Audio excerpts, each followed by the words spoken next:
In my past life, I survived with my dog for 3 months on 3 boxes of instant noodles and rainwater collected from the rooftop.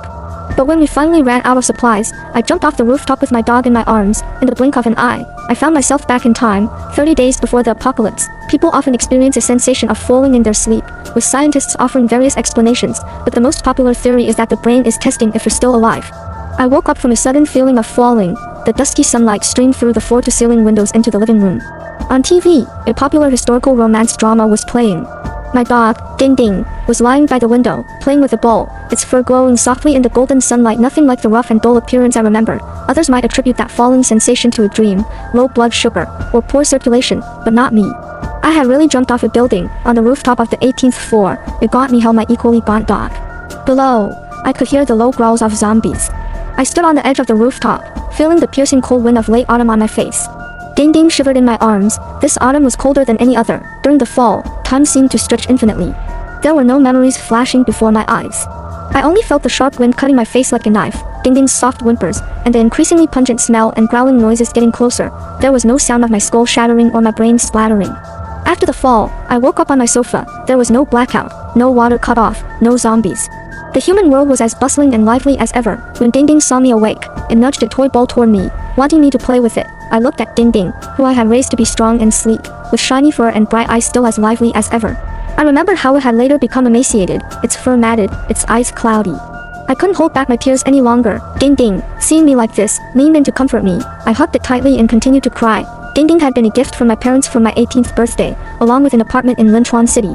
But they had perished in a plane crash on their way home. Their bodies never recovered. I took Ding Ding with me back to my hometown to handle their funeral affairs. Ding Ding stayed with me through graduation and work, right until the end of the world and death. I don't know if those 3 months were a dream or the future, but I vowed to work hard to avoid the tragic end of running out of supplies and committing suicide with Ding Ding. Today is June 12, 2025. In 30 days, the apocalypse will arrive. As I watched the male lead on the TV drama, I remembered that in 3 days, he would be imprisoned for tax evasion. I will continue translating until the document is complete. Please let me know if you would like any changes or further assistance. As I watched the male lead on the TV drama, I remembered that in 3 days, he would be imprisoned for tax evasion. He noticed my startled expression and quickly apologized. I recognized him as my downstairs neighbor, Dearly. We weren't very familiar with each other, only knowing each other's last names and exchanging greetings when we happened to meet. I'm a homebody, only going out to walk my dog after meals. Dearly's job keeps him busy, so we barely meet twice a month.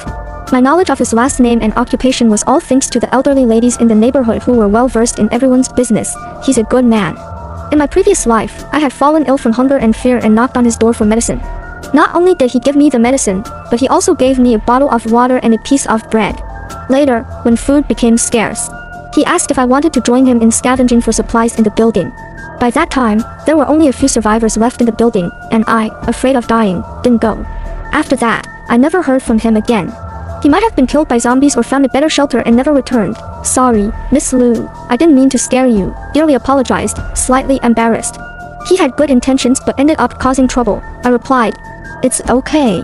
Dearly helped me carry the things into the elevator, and I led Ding Ding in, standing timidly beside him. The awkward atmosphere in the elevator prompted Dearly to initiate some small talk. Miss Lu, why did you buy so much stuff? I came up with a plausible excuse. There was a sale on June 18th, so I stocked up. Didn't you buy anything, Dearly? Not really, Dearly sighed. I didn't even know there were so many shopping festivals now. I've been so busy working overtime at the hospital. I couldn't help but remind him, constant overtime is bad for your health. Why not take a break, buy some food, and rest at home for a while? Dearly smiled. I'd love to, but if I take leave, the 2 older doctors in my department won't be able to handle the workload. I'd better keep working.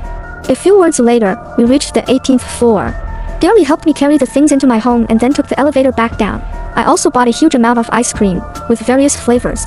The meat in these 3 freezers would last me 2 years. Originally, I planned to raise a few chickens, not only to lay eggs but also for meat. However, chickens are too noisy, so I decided to buy quails instead. If I raised enough, they could be eaten too. If fish didn't consume too much water, I would have considered raising a few fish as well. I carefully reviewed my list and noted that I still needed seasonings, dried goods, seeds, and some tools. If possible, I would also buy some of my favorite snacks. I needed to stock up on supplies as quickly as possible so that Ding Ding and I could live peacefully in our little home. Therefore, I immediately headed to the farmer's market to buy potting soil, compound fertilizer, and various vegetable seeds, which I stored in the house next door. In addition, I brought back a few pots of strawberries, blueberries, and kumquats.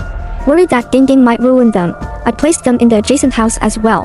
The vegetables at the farmer's market were much cheaper than those in the supermarket, so I planned to buy some easily storable vegetables for home later. The quails and cages were also moved into the adjacent house, where I set aside a bedroom to raise them.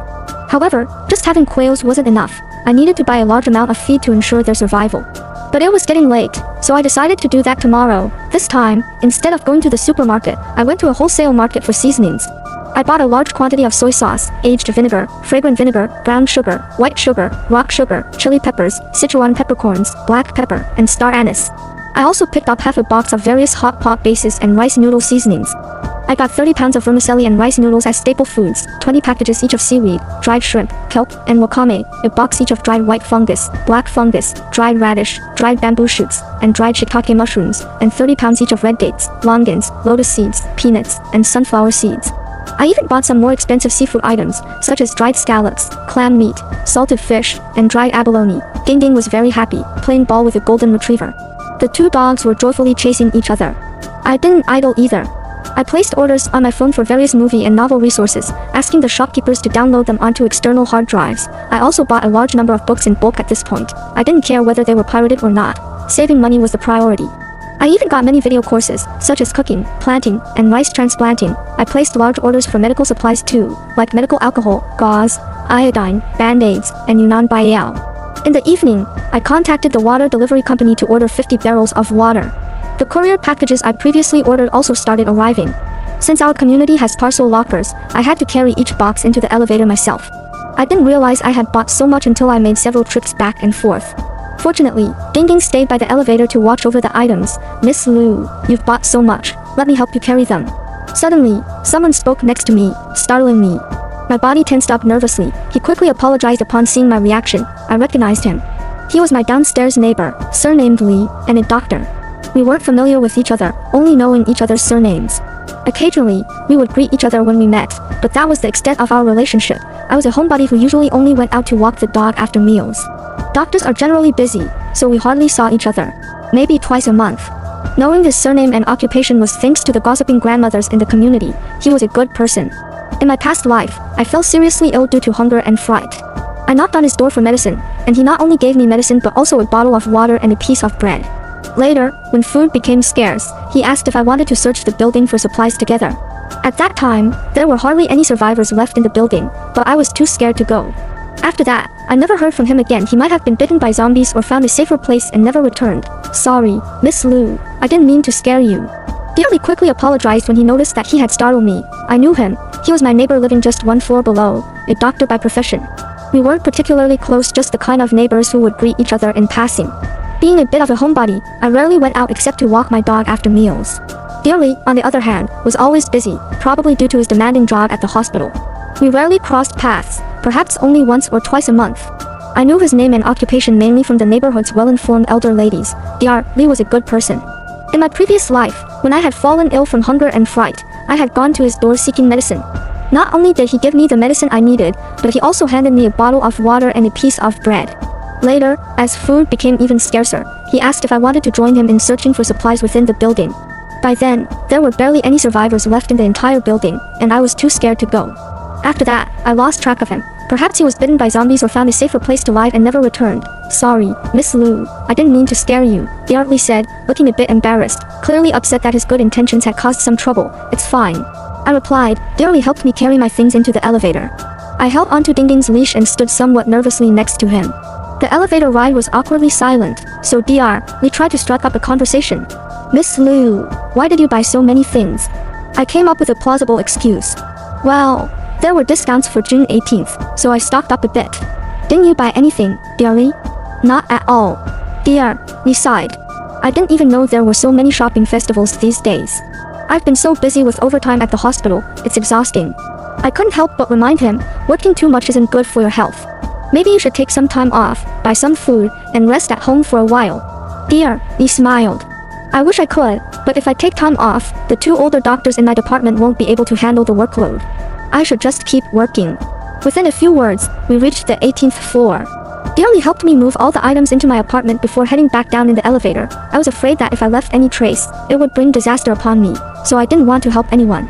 But since Dr. Li had saved my life, I decided to give him a warning. Today, most of the packages that arrived were snacks. I ordered 5 boxes of each flavor of small dried fish, 5 boxes each of various flavors of vegetarian hot pot ingredients like tofu skin and vegetarian meat rolls, as well as chestnuts, chips, dried fruits, preserved fruits, Oreo cookies, baby biscuits, spicy sticks. Besides snacks, I also received 200 heating pads, 100 candles, 300 alcohol tablets, 50 lighters, 10 boxes of mosquito coils, 10 alcohol stoves, 5 pots, and 3 barbecue grills. I thought about buying some coal as a backup, but I was worried I might end up using it to commit suicide, so I gave up on that idea. There were 26 days left until the apocalypse. I set my alarm for a little after 5 a.m. to receive the supermarket delivery. I thought I would sleep well after a busy day, but instead, I had a series of bizarre dreams. I dreamed that zombies broke through my sturdy door, and those monsters, with their claws outstretched, tore me to pieces. I saw my long-deceased parents and old friends among them. Their roars were chaotic, yet I could understand what they were saying. They were calling me to join them. I also saw Deverly, decayed and twisted, glaring at me with resentment. He asked why, after he saved my life, I was unwilling to save his. When I woke up, I was drenched in cold sweat, staring blankly at the door, feeling like a horde of monsters would burst in at any moment. What should I do? I didn't dare to post online about the apocalypse and the zombie outbreak coming in over 20 days, fearing I'd be arrested for spreading rumors and threatening social stability. Nor did I dare to casually tell my friends this kind of news is too unbelievable. No one would believe me. No one would gamble everything they have on what they consider a baseless rumor. Not even I could do that. I even suspect this might be a parallel world where the zombie crisis won't happen. I've mortgaged my house and borrowed from various platforms. If the apocalypse doesn't come, my life is ruined. Of course, if the apocalypse does come, my life is equally ruined. I can't save anyone. I can only try to extend my and Ding Ding's lives for a while longer. I can't even guarantee I'll survive until the apocalypse ends. I'm useless. I hugged a pillow on the couch, waiting for the supermarket delivery. The attic was dry and well ventilated, perfect for storing grains and dry goods. 50 bags of rice and flour and 15 barrels of oil filled up a good portion of the already small attic. I only put a small part of the canned goods in the attic. The rest went into the storage room. There were still many things on my list that I hadn't bought, so I decided to go out today to buy daily necessities and pet supplies. I went to a warehouse store farther from home and picked up 10 boxes of toilet paper, 5 boxes of facial tissues, 3 boxes of wet wipes, 200 tubes of toothpaste, 500 toothbrushes, 100 bars of soap, 50 bars of bath soap, 30 bottles each of shampoo and body wash, 100 towels, and 100 packs of sanitary pads. I also grabbed a box of mosquito repellent, 2 boxes of each type of battery, and 2 rechargeable lamps and fans. I didn't need much dog food since Ding Ding could share meals with me. So I only got some pet shampoo, chew toys, a few snacks, and more sealed cans of dog food. I also bought a few clippers for trimming his paws and nail clippers. Although Ding Ding uses the toilet like a human, there might be a severe water shortage later, with not enough water to flush the toilet. Cat litter could be used by both dogs and humans, so I bought 10 boxes. On the way back, I stopped by the pet hospital to buy some deworming medicine and supplements. Ding Ding probably won't need these in the future, but I thought I should stock up while they're still within their expiration date. The refrigerators and freezers I ordered arrived the next afternoon. Running so many freezing units at once consumes a lot of electricity. The few solar panels I have probably won't be able to power them all. I didn't dare to install more panels for fear of drawing too much attention, so after much consideration, I returned 1 freezer and 1 refrigerator. The day after the fridge arrived, I bought 50 pounds of pork, 30 pounds each of beef and lamb. I locked Ding Ding in the bedroom and started processing the meat in the kitchen. I divided the meat into different portion sizes for stews, stir-fries, and seasoning. I also minced some of the meat and packed it separately. I asked the butcher to cut the ribs for me and packed those as well. I also bought some offal, chickens, ducks, geese, and seafood. The offal was sorted by type, and the whole chickens and ducks were vacuum sealed and neatly arranged in the fridge. I portioned out the chicken wings and drumsticks. Seafood doesn't keep well for long, so I bought 5 pounds of shrimp, 10 hairtail fish, 10 cod, 10 squid, and 5 pounds each of scallop meat and oyster meat. I got some frozen foods as well, but not too much. 10 packs of dumplings, buns, sweet dumplings, and wontons in each flavor. Hot pot meat rolls take up too much space, so I bought a meat slicer to shave frozen meat myself whenever I want to eat hot pot. I got 5 packs of assorted hot pot balls, a few shrimp and sausage rolls, meat rolls, and crispy bone sausages. Fresh tofu doesn't keep well, so I bought 20 pieces to make frozen tofu at home. I also bought a large amount of ice cream, all kinds of flavors. The meat in these 3 freezers is enough to last me 2 years. I originally planned to raise some chickens, not just for the eggs but also for the meat. The chickens are too noisy. Quails would be a better option. They're quieter and still provide eggs and meat. If raising fish didn't require so much water, I'd consider getting some fish fry. I carefully reviewed my list. I still needed spices, dried goods, seeds, and some tools. If possible, I could get some more snacks I like. I need to stock up quickly so Ding Ding and I can live comfortably in our little home. So I went straight to the farmer's market to buy potting soil, fertilizer, and various vegetable seeds to store in the house next door. I also brought back a few pots of strawberries, blueberries, and kumquats. I was worried Ding Ding might damage them, so I kept them in the other house as well. Vegetables at the farmer's market are much cheaper than in supermarkets, so I plan to buy some easy-to-store ones for later. I also moved the quails and their cages into the house next door. I cleared out a bedroom just for raising them. But quails alone aren't enough. I need to buy a large amount of feed to ensure their survival. It's getting late today, so I'll have to go tomorrow. This time, I didn't go to the supermarket. Instead, I went to a dried goods wholesale market and bought a large quantity of soy sauce, both mature and aromatic vinegars, brown sugar, white sugar, rock sugar, and spices like chili, Sichuan pepper, black pepper, star anise, and more. I also picked up half a box of various hot pot bases and rice noodle seasonings. 4 staples. I bought 30 pounds each of vermicelli and rice noodles, 20 packs each of seaweed, dried shrimp, kelp, and wakame. I also got boxes of dried goods like white fungus, black fungus, dried radish, bamboo shoots, and shiitake mushrooms. I purchased 30 pounds each of red dates, longans, lotus seeds, peanuts, and sunflower seeds, along with some more expensive seafood items like dried scallops, clam meat, salted fish, and dried abalone. There are now 21 days left until the apocalypse, and I've nearly finished buying everything I need. Occasionally, I take Ding Ding out for a walk and stop by the pharmacy to pick up some medicine or replenish anything I might have forgotten. The packages I ordered have been arriving, filling up the shelves in the storage room, but I still feel uneasy.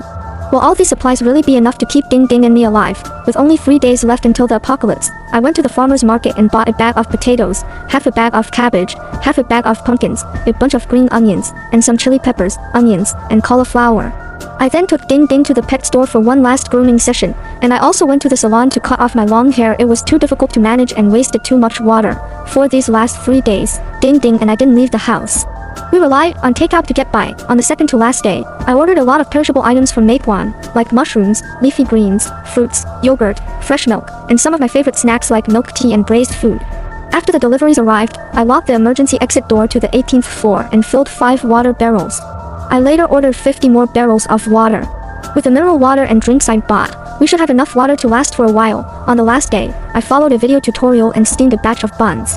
The dough was overproofed, but they were still edible. I locked the door and waited for the end of the world to come. I don't know what caused this disaster that's going to wipe out humanity. I couldn't sleep that night and stayed up browsing various online platforms, not missing a single piece of information. But I couldn't find any clues. Everything was sudden, without any warning. At 9:45 the next morning, I saw a Weibo post saying that someone near the poster's home had gone mad with rabies, biting random passersby. Many people had already been bitten. I checked the IP location, it was in a neighboring province. I switched to a secondary account and left a comment. Sounds like something out of a zombie novel. Take care of yourself. A bunch of people underneath replied, laughing and joking, telling everyone to hurry up and get generators and food supplies. Not long after, this post shot up to the top of the trending list, but my comment was deleted. I did what I could. At 10:13, someone in the property management group chat shared a video of people biting each other near the commercial center of our neighborhood. Someone else mentioned that there was already an incident in their building, and people started to panic. Those who were bitten were hiding everywhere. Some people were risking their lives to raid supermarkets, and those at home were sealing their doors and windows, only to be bitten by infected family members they didn't realize had turned. Everything was falling apart. Just then, Darlie from downstairs sent me a message. Darlie, there's been a sudden rabies outbreak outside. Are you okay? I've been seeing him downstairs more often these past few days. He even helped me pick up packages. Eventually, we added each other on WeChat. After hesitating for a while, I decided to tell him the truth. I'm fine, just happened to be at home. How about you? In my previous life, not only did he not harm me, but he also helped me. I don't think he'll hurt me in this life either. Dearly, luckily, I'm off today. Otherwise, it would have been a disaster. Dearly, I don't know what kind of infectious disease this is. It just broke out all of a sudden. I can't even leave the house now. Dearly, if you hadn't told me to stock up last time, I wouldn't have any food at home right now. Dearly, who knows when the police will restore order? It doesn't seem like an infectious disease to me. It looks more like zombies. Maybe I've read too many novels, but if you look at the videos on Weibo, the people who got sick have blue and purple faces, their pupils are gone, and their mouths are wide open just like in a zombie movie. Dearly, I didn't study much. Don't try to fool me. Just kidding. Aren't you a doctor? With your professional knowledge, you should be able to explain this illness. Dearly, well, but I'm a traditional Chinese medicine doctor. Maybe that's the downside of living in a high-rise building. You might go months without seeing your neighbors upstairs or downstairs. So how would you know each other's professions? We chatted a bit more, and I reminded him that there might be water and power outages soon, so he should stock up on drinking water. The world outside is in complete chaos, with zombies roaming everywhere. The internet is in an uproar, and terrible news keeps pouring in. In just one day, several densely populated cities have fallen. Unfortunately, Linchuan, the city I live in, is one of them, but but maybe it's not entirely unfortunate. I stored a large amount of food, and with fewer living people around, there's less of a threat to me. However, the sheer number of zombies could make it difficult to find resources in the future. Still, I hope more people survive. The property management group is counting the number of survivors. Out of 36 households on the 18th floor of our building, fewer than 10 people are left. I didn't report my status. In times like this, you can't be too careful, but I was surprised to find out that Dearly didn't report either. He said that if someone later tries to loot the building, he, being a mere office worker, wouldn't stand a chance against them. It's better to cut off the possibility from the start. He's smart, but I don't know if anyone ever did loot the building. After all, no one has tried to rob my place. Maybe the supplies on the lower floors were enough, so they didn't need to come up. Or maybe they're all dead. I watch my phone as survivors seek help online, hiding somewhere and hoping for rescue. But now everyone is too scared to act, and with no official announcements, people are left to fend for themselves. On the third day of the apocalypse, I continue to monitor the situation both domestically and internationally. The authorities finally issued a notice that they would send in rescue teams. This sudden disaster caught everyone off guard. Dearly and I speculated that the government would likely prioritize rescuing cities with smaller populations and food production bases, but Lin Chuan wasn't on the list. In the property group, someone was crying out that they had run out of food, begging others to share. Some were offering high prices to trade for meat or other delicacies, but no one responded. Everyone understood the severity of the situation. Dearly joked with me, saying he was tempted to trade a BMW for a piece of meat. When the apocalypse hit, it was a work day, so many people weren't at home. If they dared to take the risk and search for supplies, they wouldn't starve for now. But most, like me, would rather die than step outside. Lee's next-door neighbor wasn't home. Following my advice, he locked the emergency door and somehow managed to break into the neighbor's apartment, where he found plenty of food. He even offered to share some with me. I declined, saying I had stocked up on plenty of snacks. He told me to come down for more after I finished what I had. I don't know if his neighbor just happened to be a hoarder, leaving behind a fortune for him, or if Dearly is simply a good person. Either way, I don't want to get too involved with him. While we still had water and electricity, I steamed and froze 2 bags of buns and bread, planted some vegetables in the apartment next door, and stored water for watering them. I had ordered too many vegetables through delivery, so to prevent them from spoiling, I cleaned and blanched the beans, cooled them down, and stored them in plastic bags in the freezer. I did the same with eggplants, mushrooms, spinach, and bok choy. Fortunately, there was still some space in the freezer. I chopped and froze some of the onions, garlic, and peppers, and planted the rest next door. Berries like blueberries and raspberries can be frozen, but fruits like bananas and melons have to be eaten. Ding Ding and I tearfully ate 5 pounds of mangosteen. This might be the last time in my life that I get to eat tropical fruits like this. On the 10th day of the apocalypse, the power went out. In high-rise buildings, no power means no water. The property group chat had gone silent. Dearly and I occasionally use mobile data to check in with each other. He's probably thinking about how to find fuel for cooking. The power system automatically switched to solar panels, but with autumn approaching, there's less sunlight. I stopped using my laptop, conserving the limited power to keep 2 refrigerators and 3 freezers running.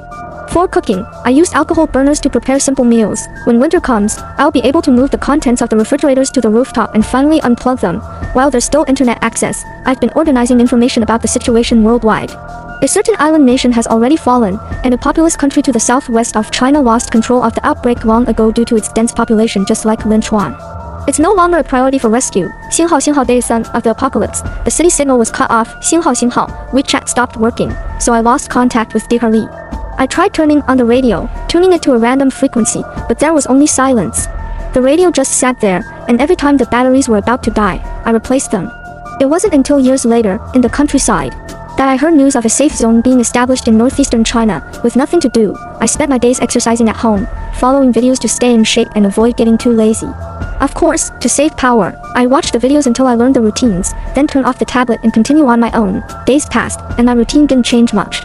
I either worked out or sat with Ding Ding, watching the zombies below.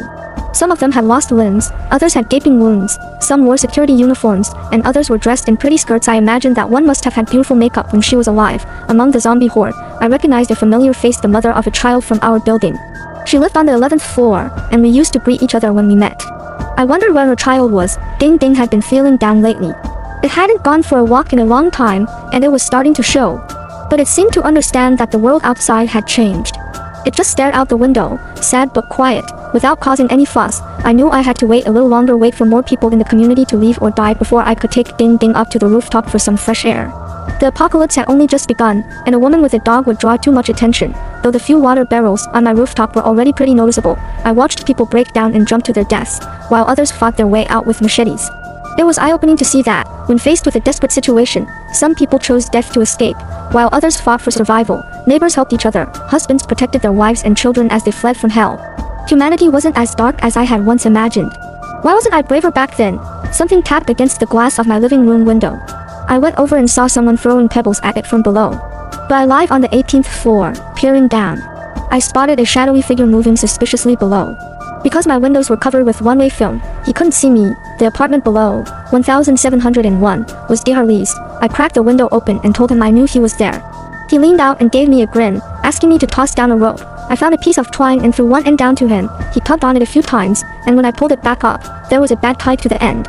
Inside, I found a pack of chocolate and a few fresh cherry tomatoes, rare treasures in an apocalypse. Even in the early days, the power had been out for more than half a month. Even if food had been kept in coolers, it would have spoiled by now. Where did he find these? There was also a note inside the bag. It read, "I found a potted tomato plant on the 14th floor, and it just started bearing fruit. I tried one, and it's pretty sweet. I saved a few for you." So, he had been searching the building for supplies all this time. I wondered if he'd run into anyone else. I found a few alcohol fuel blocks and some fresh bok choy, wrote a note, and sent them back down in the bag. 星号星号, thanks, but I'm growing my own vegetables, so you don't need to bring me anything. By the way, have you seen any other survivors in the building? 星号星号, he replied quickly. There's a man on the 3rd floor, and a couple on the 12th. They've spoken in the group chat. Everyone else has left, but our building has fewer zombies than most. Most of the food and water have already been looted. Do you want to team up and go out searching for supplies? In my previous life, no one had knocked on my door on the 18th floor. Maybe it was because Dr. Lee had already looted the upper floors clean, so when people tried searching, they saw that some rooms had already been ransacked and assumed the rest had been taken, so they didn't come any further. I wasn't lacking in grains, oil, or rice. My strawberry plants had started flowering, and the vegetables I planted were ready to be harvested. Although it wasn't much, it was enough to let me eat fresh greens occasionally. I collected rainwater from the 2 storms that had passed over Linchuan, and I still had countless instant meals and daily necessities.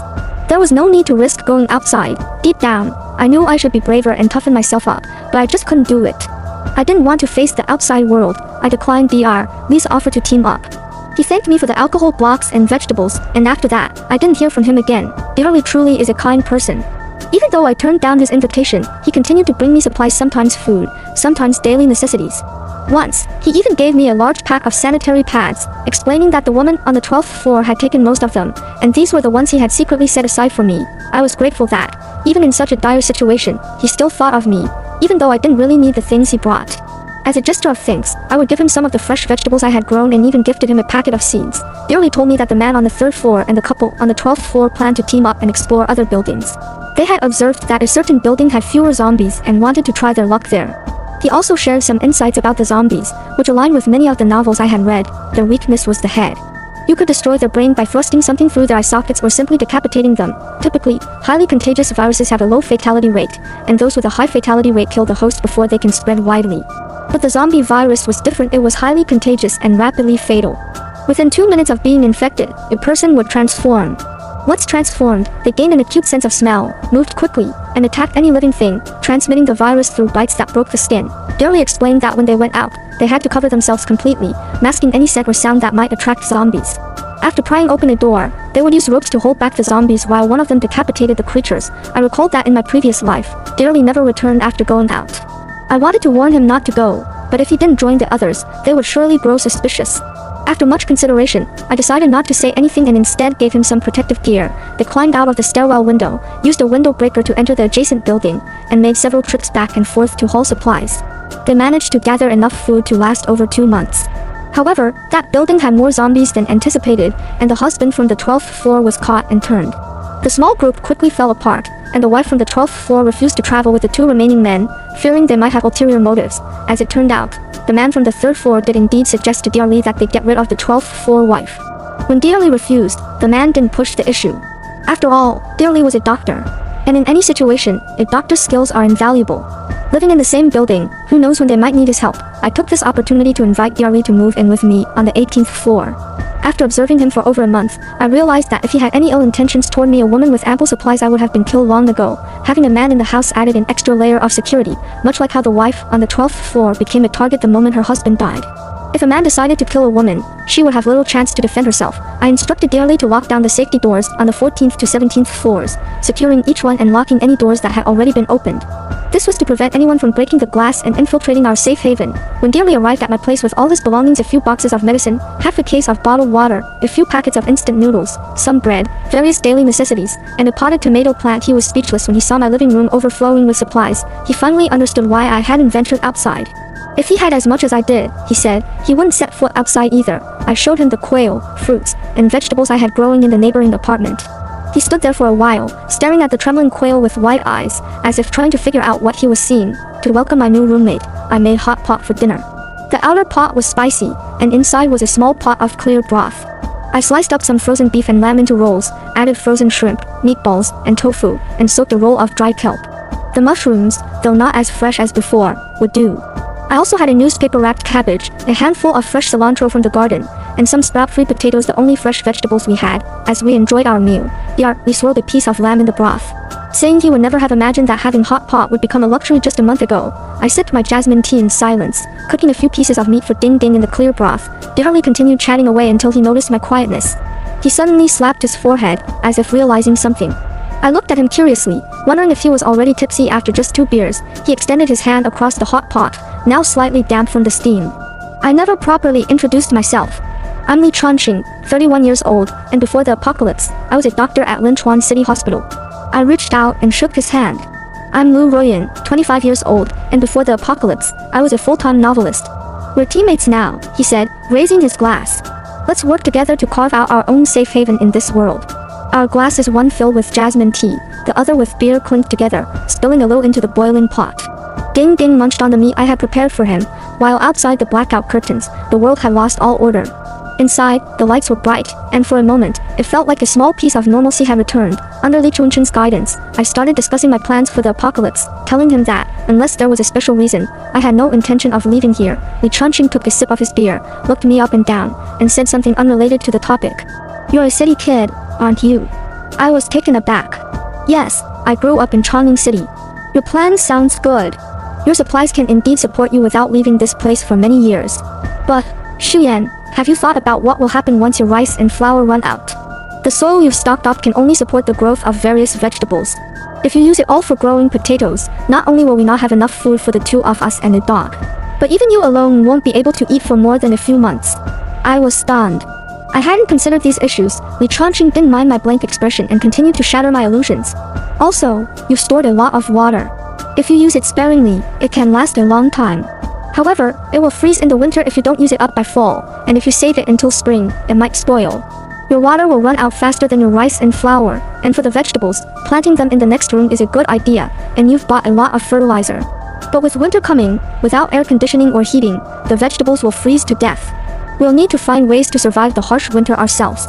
Of course, if order is restored in a year, you can stay here.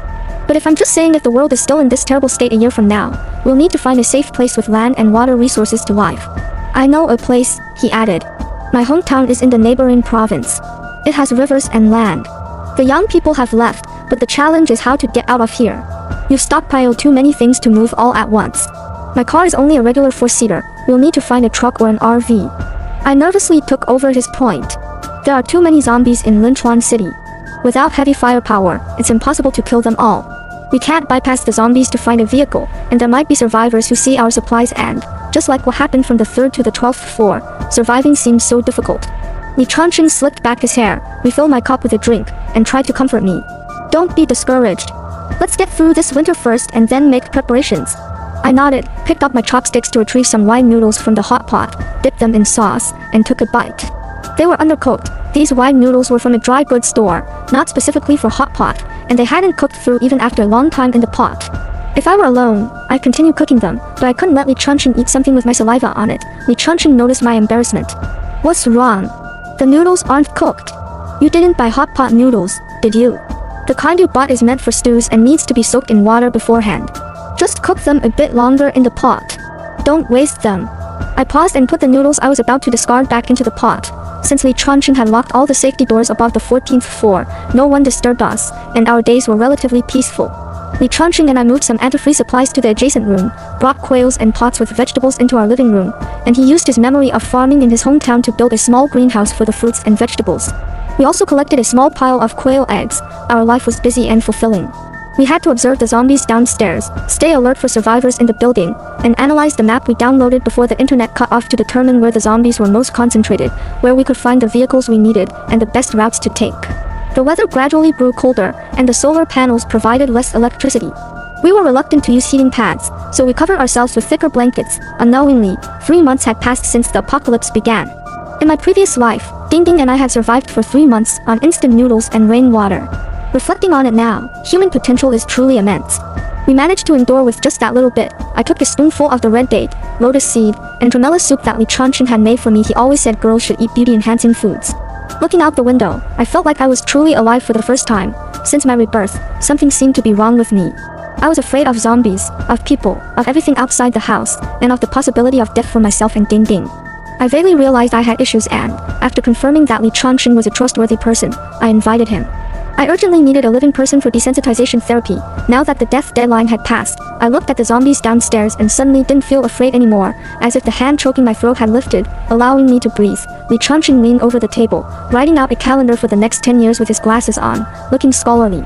He said that no one would calculate dates anymore and that having a calendar made life less confusing. Ding Ding was at his feet, biting his pant leg, wanting him to play, and Li Changqing gently patted its head and scolded it. I was born in late autumn and died in late autumn, experiencing my 26th autumn in 25 years.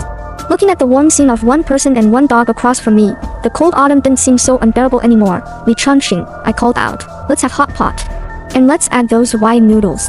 The man from the 3rd floor hadn't been seen for a long time. With Li Changqing's company, I started to face the zombies directly. He guided me through the streets, eventually spotting a lone zombie. Because we were quite close to the zombie and its hearing was extremely sensitive, Li Changqing didn't speak. Instead, he squeezed my hand, giving me encouragement. You can do it, Lu Ruyan. I cheered myself up internally, gripping the baseball bat tightly. Li Changqing threw a small stone in the opposite direction, creating a faint clinking sound. The zombie immediately shuffled towards the noise. Seizing the opportunity, I swung the baseball bat hard at the zombie's head. The zombie that had been snarling and menacing just moments before was now a rotting heap on the ground. Li Changqing rushed over to me, looking anxious. Are you alright? I realized I had been clenching my teeth, my face was dripping with sweat, and I was still tightly gripping the bat. Looking at the pile of decayed flesh on the ground, I found that zombies weren't so frightening after all, just quite disgusting. Once you take the first step, the rest becomes easier. Under Li Changqing's cover, I started killing zombies one by one with the baseball bat.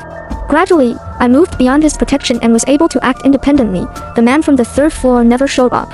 Both Li Changqing and I assumed he was dead. We began using drones to scout the underground parking garage. Perhaps because the zombie outbreak occurred during a workday, there weren't many vehicles in the garage, and consequently, not many zombies. But we still didn't find the vehicle we needed. We had to find a truck before spring arrived, at the very least one that could carry the generator, food, fuel, and seeds. Finding no suitable vehicle in the garage, we used the drone to search outside. We circled the neighborhood and found a delivery truck outside a small supermarket owned by a resident. The drone circled the truck, revealing that the rear door had been pried open. The truck itself was intact, the tires were fine, and the keys were still in the ignition. However, the driver was trapped inside, sitting among his decayed body. The drone's noise agitated him. He must have been bitten, trapped in the truck, and turned without a chance to escape or bite anyone. Given the considerable distance from our building to the supermarket, we observed for a while and saw no other signs of human survival besides us. We opened 2 bottles of liquor, used the drone to play music, and circled the neighborhood twice to attract most of the zombies to our building. Finally, we set up a room on a lower floor, filled the liquor bottles with flammable materials and fuel, and threw them out of the window. Boom! A loud noise erupted downstairs, followed by a roaring flame. Zombies, being mindless, did not feel the heat or pain. They just rushed upwards towards the sound, unaware that the snow on the ground wouldn't stop the fire. Of course, all this was possible because we had previously laid out a lot of flammable materials and fuel on the ground. A large number of zombies were eliminated, and while it created quite a commotion that might attract the attention of hidden survivors, it was too late to worry about that. After the zombies were burned, Li Changqing pulled out a bicycle and took me to the supermarket, with Ding Ding following us. Li Changqing pedaled furiously, and I, sitting on the back, marveled at human potential, feeling like we reached the truck in the blink of an eye. As we had practiced numerous times before, Ding Ding went to bite the door handle to open it and then quickly ran away. Li Changqing and I gave it a quick knock and then jumped into the truck to start it up and drive off. We had thoroughly prepared for this mission. We had drained all the vehicle's fuel in the underground garage, dismantled the solar panels, checked each floor for survivors, and packed the items we needed on the first floor. From the stockpile I had prepared before the apocalypse, we ended up taking only the generator, solar panels, rice, flour, cooking oil, liquor, medicine, seeds, tools, sanitary products, toothpaste, toothbrushes, soap, books, fuel, spare clothes, drinking water, fruit trees, and a box of quails. Everything was packed into the truck. The phone, tablet, drone, and power banks were fully charged. To save time, I smashed the glass on the first floor, using the window to pass items to Li Changqing, while Ding Ding kept watch. We made so much noise that anyone still alive in the neighborhood would surely notice us, but that was a concern for later. Once everything was loaded, we locked the truck doors tightly with chains and ropes. Ding Ding had already jumped into the driver's seat, anxiously waiting for us. Just as we were about to get in, trouble finally arrived. The man from the third floor appeared with a few people, ominously saying, "Where are you going, Dr. Li? Why aren't you taking us with you?" They had waited until we finished loading everything, likely hoping to seize both the truck and supplies. "Dr. Li, we've been good to you. Where are you taking this girl and that fat dog? Why not bring us along too?" The man from the third floor looked starved, his cheeks sunken, and his companions were similarly gaunt. They eyed Ding Ding with hunger. While they struggled, we lived comfortably, enjoying 3 meals a day with fruits and desserts. Like a world apart, the group approached us with blood-stained weapons. Li Changqing pulled out a gun and pointed it at them, saying with a smile, "Are you sure you want to keep coming forward?" The group hesitated, eyeing the gun in Li Changqing's hand and daring not to move further. This was our trump card. A few days earlier, while draining fuel in the underground garage, we had found a police officer's corpse, which had concealed the gun. The third floor group exchanged glances. I stood next to Li Changqing with a baseball bat, modified with rusty nails and smeared with zombie blood, and said to them, "We just want to leave and don't wish to be enemies with you. I still have some food at home: rice, flour, pork, steak, and beer, along with fuel and medicine. You can eat and drink well before finding a vehicle to leave. The zombies in the neighborhood have been mostly cleared out, and I believe your skills are more than enough to handle the rest. So, why should we be at odds?" I shook the keys in my hand and added, "Think it over. Do you want to know which floor my home is on, or how many bullets are in our guns?" After some thought, they were swayed by the sight of the gun and asked for the keys. I tossed the keys to them without hesitation, letting them head to the top floor. Li Changqing held the gun, watching them enter the building, and only then did he dare to get in the truck with me. We quickly started the truck and left the neighborhood. In truth, the gun was empty. Neither Li Changqing nor I had ever even touched a gun before. It was all just a bluff to scare them. Our home did have a lot of food, but we had already taken all the useful fuel and medicine. What was left were junk food, shampoo, and soon-to-spoil raw meat, which could keep them going for a while. I held Ding Ding close, surrounded by bottled water and gasoline, while Li Changqing drove, excitedly discussing our new life ahead. As the truck gradually drove out of the city surrounded by zombies, it was filled with seeds and books, and we headed towards a new chapter in our lives. The end.